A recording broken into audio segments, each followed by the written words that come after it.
Corinthiens chapitre 15. Je vous rappelle, frères, l'évangile que je vous ai annoncé, que vous avez reçu, dans lequel vous avez persévéré et par lequel vous êtes sauvés, si vous le retenez tel que je vous l'ai annoncé. Autrement, vous auriez cru en vain, VAN. Je vous ai enseigné avant tout, comme je l'avais aussi reçu, que Christ est mort pour nos péchés, selon les Écritures, qu'il a été enseveli et qu'il est ressuscité le 3e jour, selon les Écritures, et qu'il est apparu à Céphas, puis aux 12. Ensuite, il est apparu à plus de 500 frères à la fois, dont la plupart sont encore vivants et dont quelques-uns sont morts. Ensuite, il est apparu à Jacques, puis à tous les apôtres. Après eux tous, il m'est aussi apparu à moi, comme à l'avorton, car je suis le moindre des apôtres. Je ne suis pas digne d'être appelé apôtre, parce que j'ai persécuté l'Église de Dieu. Par la grâce de Dieu, je suis ce que je suis. Et sa grâce envers moi n'a pas été vaine. Loin de là, j'ai travaillé plus que tous.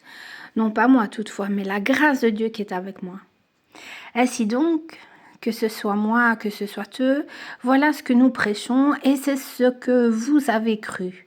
Or, si l'on prêche que Christ est ressuscité des morts, comment quelques-uns parmi vous disent-ils qu'il n'y a pas de résurrection des morts? S'il n'y a pas de résurrection des morts, Christ non plus n'est pas ressuscité. Et si Christ n'est pas ressuscité, notre prédication est donc vaine, et votre foi aussi est vaine. Il se trouve même que nous sommes de faux témoins à l'égard de Dieu, puisque nous avons témoigné contre Dieu qu'il a ressuscité Christ, tandis qu'il ne l'aurait pas ressuscité si les morts ne ressuscitaient point. Ne ressuscite point. Car si les morts ne ressuscitent point, Christ non plus n'est pas ressuscité.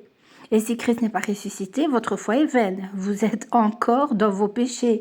Et par conséquent aussi ceux qui sont morts en Christ sont perdus. Si c'est dans cette vie seulement que nous espérons en Christ, nous sommes les plus malheureux de tous les hommes. Mais maintenant, Christ est ressuscité des morts. Il est les prémices de ceux qui sont morts.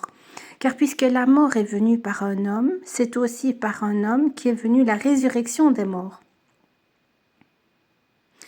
Et comme tous meurent en Adam, de même aussi tous revivront en Christ, mais chacun en son rang. Le rang R-A-N-G. Christ comme prémisse, puis ceux qui appartiennent à Christ lors de son avènement. Ensuite viendra la fin, quand il remettra le royaume à celui qui est Dieu et Père, après avoir détruit toute domination, toute autorité, toute puissance. Car il faut qu'il règne jusqu'à ce qu'il a été mis tous ses ennemis sous ses pieds. Le dernier ennemi qui sera détruit, c'est la mort. Dieu, en effet, a tout mis sous ses pieds. Mais lorsqu'il dit que tout lui a été soumis, il est évident que celui qui lui a soumis toutes choses est excepté. Et lorsque toutes choses lui auront été soumises, alors le Fils lui-même sera soumis à celui qui lui a soumis toutes choses, afin que Dieu soit tout en tous. Autrement, que feraient ceux qui se font baptiser pour les morts?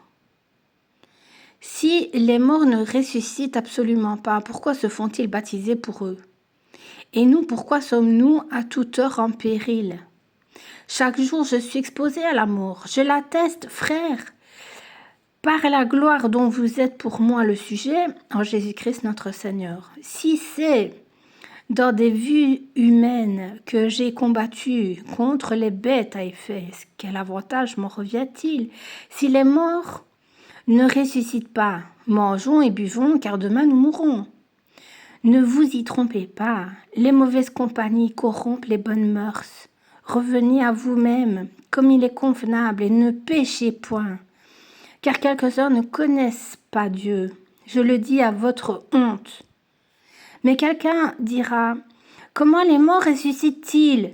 Et avec quel corps viennent-ils? Insensé, ce que tu sèmes ne reprend point vie s'il ne meurt.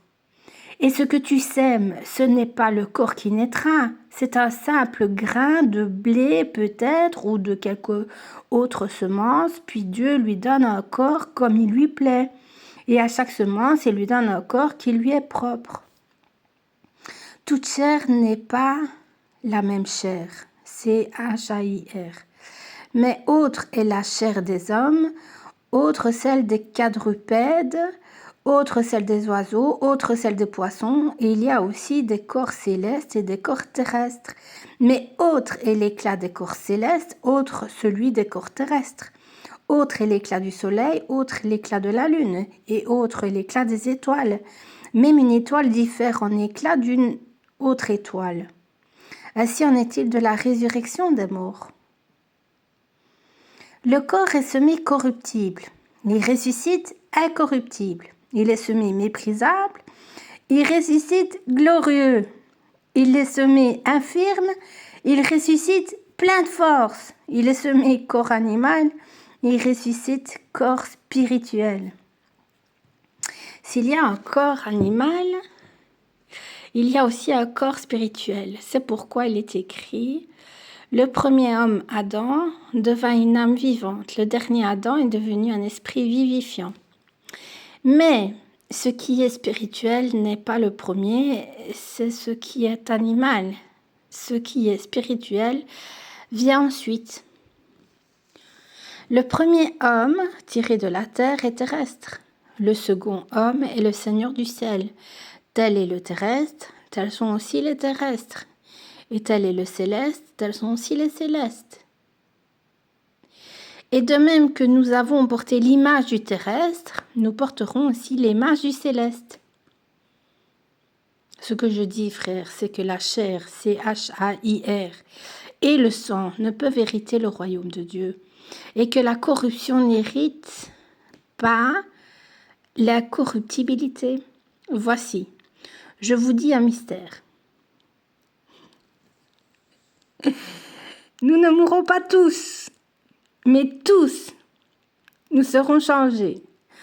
En un instant, en un clin d'œil, à la dernière trompette, la trompette sonnera et les morts ressusciteront incorruptibles. Et nous serons changés. Car il faut que ce corps corruptible revête la corruptibilité et que ce corps mortel revête l'immortalité. Lorsque ce corps corruptible aura revêtu l'incorruptibilité et que ce corps mortel aura revêtu l'immortalité, alors s'accomplira la parole qui est écrite. La mort a été engloutie dans la victoire. Ô mort, où est ta victoire? Ô mort, où est ton aiguillon? L'aiguillon de la mort, c'est le péché. Et la puissance du péché, c'est la loi. Mais grâce soit rendue à Dieu qui nous donne la victoire par notre Seigneur Jésus-Christ. Ainsi, mes frères bien-aimés, soyez fermes, inébranlables, travaillant de mieux en mieux à l'œuvre du Seigneur, sachant que votre travail ne sera pas vain, V-A-I-N, dans le Seigneur.